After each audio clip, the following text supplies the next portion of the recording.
Class 9. Today we are starting with the chapter 10, gravitation. Let's discuss first about the gravity.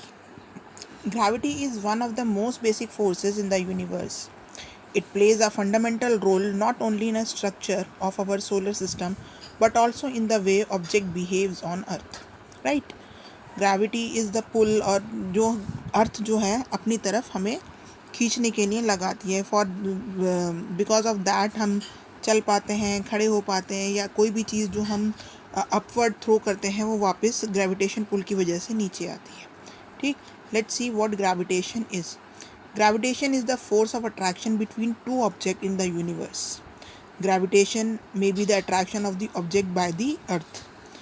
This force is proportional to the product of masses of the object and inversely proportional to the square of the distance between them. So it is independent of the medium. So let's say कि हम gravitational force का हम किस तरह से इसका formula derive कर सकते हैं. It's like G, जो हमारा gravitational pull है, gravitational force है, and the product of two masses, दोनों object के masses divided by the square of the distance between those two objects, right? तो हम इस तरह से ग्रेविटेशनल पुल जो है, ग्रेविटेशनल फोर्स जो है वो डिराइव कर सकते हैं. For example, if a body is drop from a certain height it fall downward due to the earth's gravity, right? If a body is thrown upward it reaches to a certain height and then falls downward due to the earth's gravity. So gravitation may be the attraction between object in the outer space. For example, attraction between earth and moon, attraction between sun and planets, जिसकी वजह से सब अपनी अपनी orbit में revolve करते रहते हैं. ठीक है. Now let's see gravity. Gravity is nothing but a natural force that pulls all the object toward the center of the earth. It keeps moon orbiting, it holds stars together and bind galaxies together for billions of years, prevents planet from losing their atmospheres, right? Now we'll see universal law of gravitation.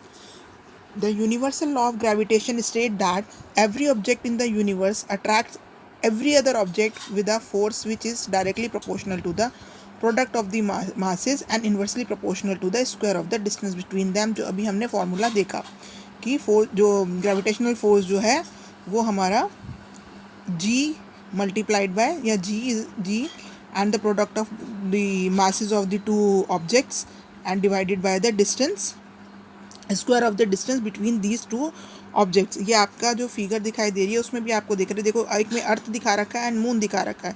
अर्थ जो है उसका हमने मास represent कर रहा है capital M से, और moon का मास हम रिप्रेजेंट करते हैं स्मॉल एम से. ठीक है. And the distance between two of them is represented by the D in the figure, और आप आर भी ले सकते हैं. तो इसी तरह से हमारा फोर्स जो है एफ जो है, इन दोनों जो आपस में एक दूसरे के ऊपर ये एक्सर्ट कर रहे हैं, वो हमारा फॉर्मूला क्या आ रहा है, F is equal to G mm divided by D square. So as हम g जो है वो it is a kind of a force. तो इसका जो हमारा जो डिपेंड करता है हमारे पास उस जो डायरेक्टली प्रोपोर्शनल है मासिस के एंड इन्वर्सली प्रोपोर्शनल है डिस्टेंस के. तो इसका ऐसा यूनिट क्या हो गया हमारे पास, g का जो ऐसा वो यूनिट है दैट इज़ न्यूटन. मास हमारे दो मासिस हैं दोनों, तो मीटर हमारा स्क्वायर आ गया, एंड डिस्टेंस जो है वो हमारा किलोग्राम में, सॉरी डिस्टेंस जो आता है वो हमारा मीटर में आ गया, एंड जो वेट आ गया, मास आ गया, वो किलोग्राम में आ गया. तो ऐसा यूनिट ऑफ जी क्या निकला हमारा, जी नॉट फोर्स, जी क्या निकला, newton metre square and per kilogram square. ठीक है.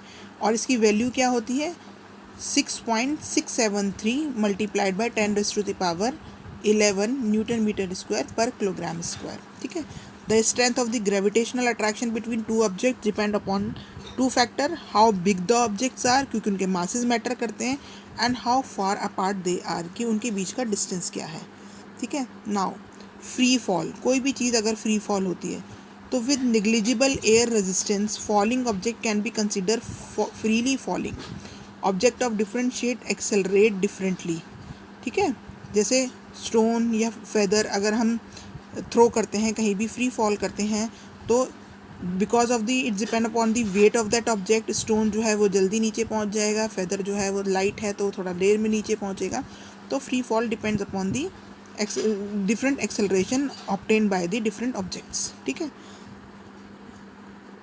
So now we'll see how to calculate the value of g.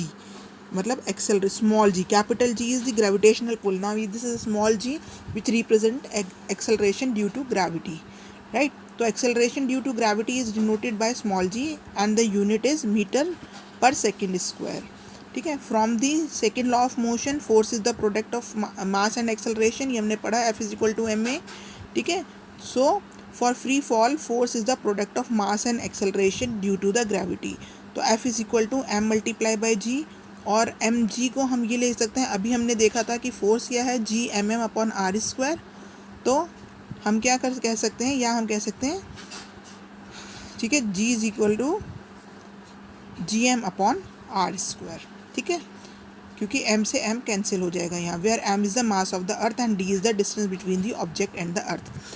And for the object near or on the surface of the earth, d is equal to the radius of the earth, right? So with this we end today's lecture. Thank you very much.